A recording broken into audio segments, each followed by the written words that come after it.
Diversity is a code word for white genocide. And those who claim an anti-racist position actually have a bigoted anti-white agenda. Africa for the Africans, Asia for the Asians, white countries for everybody. Children from white families in Birmingham are set to become a minority group for the first time when this year's census is collected in March. Now, all this week, BBC London is looking at the changing face of London and what it means for the capital. Minorities now seem to be surpassing white folks in births. And the forecast is that white folks are on track to becoming, and I hate to say this,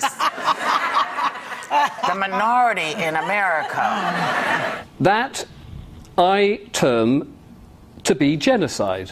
And I'm backed up again by the United Nations definition on genocide, which quite specifically says, in the present convention, genocide means any of the acts committed with intent to destroy, in whole or in part, a national, ethical, racial or religious group, and deliberately inflicting on that group conditions of life calculated to bring about its physical destruction in whole or in part.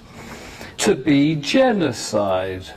Because they have been driven out. They have lost their right to exist as a culture and a race in their own country. Genocide. If multiculturalism is something people really want, then why do we have white flight? I would like to make a point to Mr. Murray, was that the people of Europe have the right to protect their identity and that their politicians should respect that right. And I would like to ask you why you feel that the presence of 1 or 2 or 1,000 people with a different identity within a society threatens the identity of the people who were in the society originally. Whether you believe that is a legitimate concern or a primal fear, that's my question. The gentleman here said, why are you threatened by 1 or 2 people? I'm not threatened by 1 or 2 people. Nobody is threatened by 1 or 2 people. The figures I gave you showed we're not talking about 1 or 2 people. The figure I gave you at the very beginning was that people who identify as white British citizens are now a minority in their capital cities. So we're not talking about 1 or 2 people, and it is very disingenuous to pretend that I was. They say you shouldn't judge people based on the colour of their skin. So why then, at the same time, do they blame white people for all the evil things in the world? Most of the countries of the Third World were exploited from us. So now we cannot say that we don't accept them because most of their riches and their wealth were taken from us. Douglas Murray, your response particularly to that challenge to you. You say colonialism. I'd like to ask you a question. How long do former colonial countries have to be punished for then?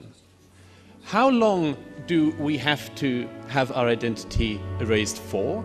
Is there any end limit to it in your eyes, or is it only at the point of complete negation? And finally, why is it that it's only European former colonialist countries? One of the largest and most significant and longest colonial powers in history was the Turkish Empire. Do we do this to Turkey? Do we say to Turkey, you must have your identity erased as well as punishment for the past? Almost every single people in the world at some point has done something historically they could be punished for. But why, I wonder, is it that it is Europeans that we are always being heard, being offered that choice? Douglas Murray, thank you. Before we go to Mr. Faridis,